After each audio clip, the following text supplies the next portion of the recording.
1908 August 11ರಂದು ಭಾರತದ ಸ್ವಾತಂತ್ರ್ಯ ಹೋರಾಟದ ಪ್ರಮುಖ ಕ್ರಾಂತಿಕಾರಿ ಖುದೀರಾಮ್ ಬೋಸ್ ಅವರನ್ನು ಗಲ್ಲಿಗೇರಿಸಲಾಯಿತು.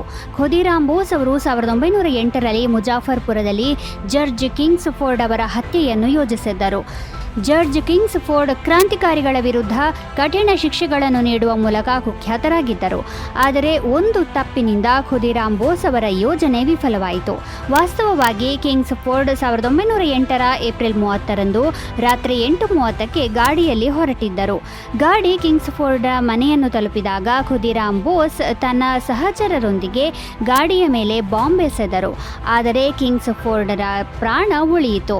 ಯಾಕೆಂದರೆ ಖುದೀರಾಮ್ ಬೋಸ್ ಮತ್ತು ಪ್ರಫುಲ್ಲ ಚಾಕಿ ಬಾಂಬ್ ಎಸೆದ ಗಾಡಿ ಕಿಂಗ್ಸ್ಫೋರ್ಡ್ಗೆ ಸೇರಿದ್ದಾಗಿರಲಿಲ್ಲ. ಈ ಘಟನೆಯ ನಂತರ ಖುದೀರಾಮ್ ಅವರನ್ನು ಬಂಧಿಸಲಾಯಿತು. ಅವರನ್ನು ವಿಚಾರಣೆಗೊಳಪಡಿಸಿ ಶಿಕ್ಷೆಗೆ ಗುರಿಪಡಿಸಲಾಯಿತು. ಅವರನ್ನು 1908ರ ಆಗಸ್ಟ್ 11ರಂದು ಮುಜಾಫರ್ಪುರ ಜೈಲಿನಲ್ಲಿ ಗಲ್ಲಿಗೇರಿಸಲಾಯಿತು. ಖುದೀರಾಮ್ ಬೋಸ್ ನಿರ್ಭೀತಿಯಿಂದ ಗೀತೆಯನ್ನು ಕೈಯಲ್ಲಿ ಹಿಡಿದು ವೀರರಂತೆ ನೇಣುಗಂಬ ಏರಿದ್ದರು. ಗಲ್ಲಿಗೇರಿಸುವಾಗ ಖುದೀರಾಮ್ಗೆ ಕೇವಲ 18 ವರ್ಷ. ಅವರ ಹುತಾತ್ಮತೆಯು ಭಾರತೀಯ ಸ್ವಾತಂತ್ರ್ಯ ಹೋರಾಟದಲ್ಲಿ ಹೊಸ ಶಕ್ತಿಯನ್ನು ತುಂಬಿತು. ಅವರ ಬಲಿದಾನವನ್ನು ಭಾರತೀಯ ಸ್ವಾತಂತ್ರ್ಯ ಹೋರಾಟದ ಇತಿಹಾಸದಲ್ಲಿ ಒಂದು ಪ್ರಮುಖ ಘಟನೆ ಎಂದು ಪರಿಗಣಿಸಲಾಗಿದೆ.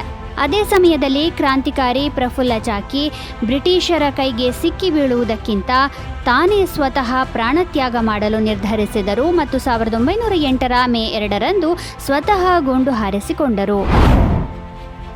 1942ರ ಆಗಸ್ಟ್ 11ರಂದು ಕ್ವಿಟ್ ಇಂಡಿಯಾ ಚಳುವಳಿಯ ಸಂದರ್ಭದಲ್ಲಿ ಪಾಟ್ನಾ ಸೆಕ್ರೆಟರಿಯೇಟ್ನಲ್ಲಿ 7 ಯುವಕರು ತ್ರಿವರ್ಣ ಧ್ವಜವನ್ನು ಹಾರಿಸಲು ಪ್ರಯತ್ನಿಸುತ್ತಿದ್ದಾಗ ಬ್ರಿಟಿಷ್ ಸರ್ಕಾರದಿಂದ ಅವರ ಮೇಲೆ ಗುಂಡು ಹಾರಿಸಲಾಯಿತು. ಈ ಘಟನೆಯನ್ನು ಭಾರತೀಯ ಸ್ವಾತಂತ್ರ್ಯ ಹೋರಾಟದ ಇತಿಹಾಸದಲ್ಲಿ ಒಂದು ಪ್ರಮುಖ ಘಟನೆ ಎಂದು ಪರಿಗಣಿಸಲಾಗಿದೆ. 1942ರಲ್ಲಿ ಮಹಾತ್ಮ ಗಾಂಧಿಯವರ ನೇತೃತ್ವದಲ್ಲಿ ಕ್ವಿಟ್ ಇಂಡಿಯಾ ಚಳುವಳಿಯನ್ನು ಪ್ರಾರಂಭಿಸಲಾಯಿತು. ಇದರಲ್ಲಿ ಬ್ರಿಟಿಷ್ ಆಳ್ವಿಕೆಯಿಂದ ಭಾರತದ ಸಂಪೂರ್ಣ ಸ್ವಾತಂತ್ರ್ಯವನ್ನು ಒತ್ತಾಯಿಸಲಾಯಿತು. ಮಾಡು ಇಲ್ಲವೇ ಮಡಿ ಎಂಬ ಘೋಷಣೆಯೊಂದಿಗೆ ಚಳುವಳಿ ಪ್ರಾರಂಭವಾಯಿತು ಮತ್ತು ದೇಶಾದ್ಯಂತ ಲಕ್ಷಾಂತರ ಜನರು ಭಾಗವಹಿಸಿದರು. ಈ ಅನುಕ್ರಮದಲ್ಲಿ 1942ರ ಆಗಸ್ಟ್ 11ರಂದು ಪಾಟ್ನಾದಲ್ಲಿ ವಿದ್ಯಾರ್ಥಿಗಳು ಮತ್ತು ಯುವಕರ ಗುಂಪು ಬ್ರಿಟಿಷರ ವಿರುದ್ಧ ಪ್ರತಿಭಟನೆ ನಡೆಸಿತು. ಕೆಲವು ಯುವಕರು ಪಾಟ್ನಾ ಸೆಕ್ರೆಟರಿಯೇಟ್ನಲ್ಲಿ ತ್ರಿವರ್ಣ ಧ್ವಜವನ್ನು ಹಾರಿಸಲು ನಿರ್ಧರಿಸಿದರು. ಈ ಯುವಕರು ಉಮಾಕಾಂತ್ ಪ್ರಸಾದ್ ಸಿನ್ಹಾ, ರಮಾನಂದ್ ಸಿಂಗ್, ಸತೀಶ್ ಚಂದ್ರ ಝಾ, ಜಗತ್ಪತಿ ಕುಮಾರ್, ದೇವಿಪಾದ್ ಚೌಧರಿ, ರಾಜೇಂದ್ರ ಸಿಂಗ್ ಮತ್ತು ರಾಮ್ ಗೋವಿಂದ್ ಸಿಂಗ್ ನೇತೃತ್ವದಲ್ಲಿ ಸಚಿವಾಲಯದ ಆವರಣದಲ್ಲಿ ತ್ರಿವರ್ಣ ಧ್ವಜವನ್ನು ಹಾರಿಸಲು ಮುಂದಾದಾಗ ಅಲ್ಲಿದ್ದ ಬ್ರಿಟಿಷ್ ಪೊಲೀಸರು ಅವರನ್ನು ತಡೆಯಲು ಪ್ರಯತ್ನಿಸಿದರು. ಇದರ ಹೊರತಾಗಿಯೂ ಯುವಕರು ತಮ್ಮ ಸಂಕಲ್ಪವನ್ನು ಈಡೇರಿಸಲು ಪ್ರಯತ್ನಿಸಿದರು. ಆದರೆ ನಂತರ ಅವರನ್ನು ತಡೆಯುವುದಕ್ಕಾಗಿ ಬ್ರಿಟಿಷ್ ಪೊಲೀಸರು ಗುಂಡು ಹಾರಿಸಿದರು. ಇದರಲ್ಲಿ 7 ಯುವಕರು ಹುತಾತ್ಮರಾದರು. 1961ರ ಆಗಸ್ಟ್ 11ರಂದು ದಾದ್ರಾ ಮತ್ತು ನಗರ್ ಹವೇಲಿಯು ಭಾರತದ ಗಣರಾಜ್ಯದ ಭಾಗವಾದವು. ದಾದ್ರಾ ಮತ್ತು ನಗರ್ ಹವೇಲಿ ಪಶ್ಚಿಮ ಭಾರತದಲ್ಲಿ ಗುಜರಾತ್ ಮತ್ತು ಮಹಾರಾಷ್ಟ್ರ ರಾಜ್ಯಗಳ ನಡುವೆ ನೆಲೆಗೊಂಡಿರುವ ಕೇಂದ್ರಾಡಳಿತ ಪ್ರದೇಶಗಳಾಗಿವೆ. ಈ ಪ್ರದೇಶದ ಇತಿಹಾಸವು ಪೋರ್ಚುಗೀಸ್ ಆಳ್ವಿಕೆಗೆ ಸಂಬಂಧಿಸಿದೆ. 18ನೇ ಶತಮಾನದ ಅವಧಿಯಲ್ಲಿ ಪೋರ್ಚುಗೀಸರು ಈ ಪ್ರದೇಶದ ಮೇಲೆ ಹಿಡಿತ ಸಾಧಿಸಿದರು ಮತ್ತು ಅದನ್ನು ತಮ್ಮ ವಸಾಹತು ಭಾಗವನ್ನಾಗಿ ಮಾಡಿಕೊಂಡರು. 1947ರಲ್ಲಿ ಭಾರತದ ಸ್ವಾತಂತ್ರ್ಯದ ನಂತರವೂ ದಾದ್ರಾ ಮತ್ತು ನಗರ್ ಹವೇಲಿ ಪೋರ್ಚುಗೀಸ್ ಆಳ್ವಿಕೆಯಲ್ಲಿದ್ದವು. ಆದಾಗ್ಯೂ ಭಾರತೀಯ ಸ್ವಾತಂತ್ರ್ಯ ಸಂಗ್ರಾಮದ ಸಮಯದಲ್ಲಿ ಸ್ವಾತಂತ್ರ್ಯ ಹೋರಾಟಗಾರರು ಪೋರ್ಚುಗೀಸ್ ಆಳ್ವಿಕೆಯ ವಿರುದ್ಧ ಹೋರಾಟವನ್ನು ಮುಂದುವರೆಸಿದರು ಮತ್ತು ಅಂತಿಮವಾಗಿ ದಾದ್ರಾ ಮತ್ತು ನಗರ್ ಹವೇಲಿಯನ್ನು ಪೋರ್ಚುಗೀಸ್ ನಿಯಂತ್ರಣದಿಂದ ಮುಕ್ತಗೊಳಿಸಿದರು. ಆದಾಗ್ಯೂ ಪೋರ್ಚುಗೀಸ್ ಆಳ್ವಿಕೆಯಿಂದ ಸ್ವಾತಂತ್ರ್ಯ ಪಡೆದ ನಂತರವೂ ದಾದ್ರಾ ಮತ್ತು ನಗರ್ ಹವೇಲಿ ಅಧಿಕೃತವಾಗಿ ಭಾರತದ ಭಾಗವಾಗಲಿಲ್ಲ. 1961ರಲ್ಲಿ ಭಾರತ ಸರ್ಕಾರವು ಈ ಪ್ರದೇಶವನ್ನು ಭಾರತ ಗಣರಾಜ್ಯಕ್ಕೆ ಸೇರಿಸುವ ಪ್ರಕ್ರಿಯೆಯನ್ನು ಪ್ರಾರಂಭಿಸಿತು. ತರುವಾಯ 1961ರ ಆಗಸ್ಟ್ 11ರಂದು ದಾದ್ರಾ ಮತ್ತು ನಗರ್ ಹವೇಲಿಯನ್ನು ಅಧಿಕೃತವಾಗಿ ಭಾರತ ಗಣರಾಜ್ಯದ ಭಾಗವೆಂದು ಘೋಷಿಸಲಾಯಿತು. ಅವುಗಳಿಗೆ ಕೇಂದ್ರಾಡಳಿತ ಪ್ರದೇಶದ ಸ್ಥಾನಮಾನ ನೀಡಲಾಯಿತು. ಫ್ರೆಡ್ರಿಕ್ ಲುಡ್ವಿಗ್ ಜಾನ್ ಅವರು 1778ರ ಆಗಸ್ಟ್ 11ರಂದು ಜರ್ಮನಿಯಲ್ಲಿ ಜನಿಸಿದರು. ಅವರನ್ನು ಆಧುನಿಕ ಜಿಮ್ನಾಸ್ಟಿಕ್ಸ್ ಪಿತಾಮಹ ಎಂದು ಕರೆಯಲಾಗುತ್ತದೆ. ಫ್ರೆಡ್ರಿಕ್ ಅವರು ಜರ್ಮನ್ ಜಿಮ್ನಾಸ್ಟಿಕ್ಸ್ ಬೋಧಕರಾಗಿದ್ದರು. ಅವರು ಜಿಮ್ನಾಸ್ಟಿಕ್ಸ್ ಅಭಿವೃದ್ಧಿಗೆ ಗಮನಾರ್ಹ ಕೊಡುಗೆ ನೀಡಿದ್ದಾರೆ. ಫ್ರೆಡ್ರಿಕ್ ಅವರು 1811ರಲ್ಲಿ ಬರ್ಲಿನ್ನಲ್ಲಿ ಮೊದಲ ಜಿಮ್ನಾಸ್ಟಿಕ್ಸ್ ಮೈದಾನವನ್ನು ಸ್ಥಾಪಿಸಿದರು ಎಂದು ಹೇಳಲಾಗುತ್ತದೆ. ಅವರು ಜಿಮ್ನಾಸ್ಟಿಕ್ಸ್ ಅನ್ನು ವಿವಿಧ ರೀತಿಯ ವ್ಯಾಯಾಮಗಳು ಮತ್ತು ಉಪಕರಣಗಳನ್ನು ಒಳಗೊಂಡ ಸಂಘಟಿತ ಕ್ರೀಡೆಯಾಗಿ ಅಭಿವೃದ್ಧಿಪಡಿಸಿದರು. ಅವರು ಅಭಿವೃದ್ಧಿಪಡಿಸಿದ ಅನೇಕ ಉಪಕರಣಗಳು ಇಂದಿಗೂ ಜಿಮ್ನಾಸ್ಟಿಕ್ಸ್ನಲ್ಲಿ ಬಳಸಲ್ಪಡುತ್ತವೆ. ಉದಾಹರಣೆಗೆ ಬಾರ್ಗಳು, ರಿಂಗ್ಗಳು ಮತ್ತು ಹಾರ್ಸ್ಗಳು. ಫ್ರೆಡ್ರಿಕ್ ಅವರ ಗುರಿ ಕೇವಲ ದೈಹಿಕ ಸಾಮರ್ಥ್ಯವನ್ನು ಉತ್ತೇಜಿಸುವುದು ಮಾತ್ರವಲ್ಲ, ಜೊತೆಗೆ ಜರ್ಮನಿಯ ಯುವಕರಲ್ಲಿ ರಾಷ್ಟ್ರೀಯತೆಯ ಭಾವನೆಯನ್ನು ಜಾಗೃತಗೊಳಿಸುವುದೂ ಇತ್ತು.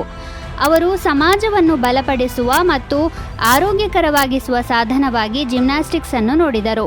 ಫ್ರೆಡ್ರಿಕ್ ಜರ್ಮನ್ ರಾಷ್ಟ್ರೀಯತೆಯ ಬೆಂಬಲಿಗರಾಗಿದ್ದರು ಮತ್ತು ಜರ್ಮನ್ ಏಕೀಕರಣವನ್ನು ಪ್ರತಿಪಾದಿಸಿದರು.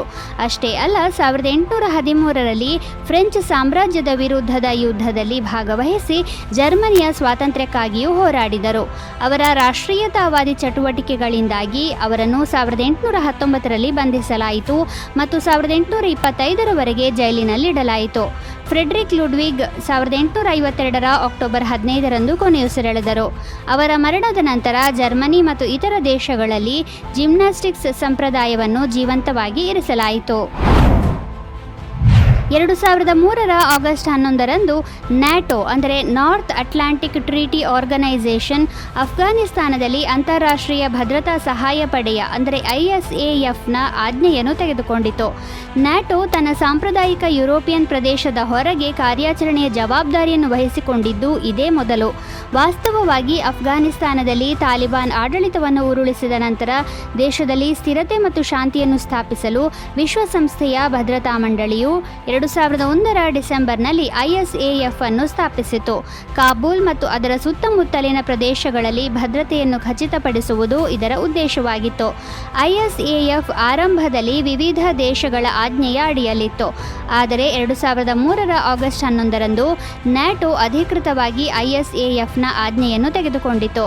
ನ್ಯಾಟೋ ಯುರೋಪ್ ಮತ್ತು ಉತ್ತರ ಅಮೆರಿಕಾದ 32 ದೇಶಗಳ ಮಿಲಿಟರಿ ಒಕ್ಕೂಟವಾಗಿದೆ. ಇದನ್ನು ಎರಡನೇ ಮಹಾಯುದ್ಧದ ನಂತರ 1949ರಲ್ಲಿ ಸ್ಥಾಪಿಸಲಾಯಿತು. 2003ರ ನಂತರ ನ್ಯಾಟೋ ತನ್ನ ಚಟುವಟಿಕೆಗಳನ್ನು ವಿಸ್ತರಿಸಿತು ಮತ್ತು ಅಫ್ಘಾನಿಸ್ತಾನದಾದ್ಯಂತ ಭದ್ರತಾ ಪಡೆಗಳನ್ನು ನಿಯೋಜಿಸಿತು. ಈ ಅವಧಿಯಲ್ಲಿ ISAF ಮಿಷನ್ ದೇಶದ ವಿವಿಧ ಪ್ರದೇಶಗಳಲ್ಲಿ ತಾಲಿಬಾನ್ ಮತ್ತು ಇತರ ಭಯೋತ್ಪಾದಕ ಸಂಘಟನೆಗಳನ್ನು ಎದುರಿಸಲು ಹಲವಾರು ಕಾರ್ಯಾಚರಣೆಗಳನ್ನು ನಡೆಸಿತು. ತದನಂತರ 2014ರಲ್ಲಿ ನ್ಯಾಟೋ ಔಪಚಾರಿಕವಾಗಿ ISAF ಕಾರ್ಯಾಚರಣೆಯನ್ನು ಕೊನೆಗೊಳಿಸಿತು.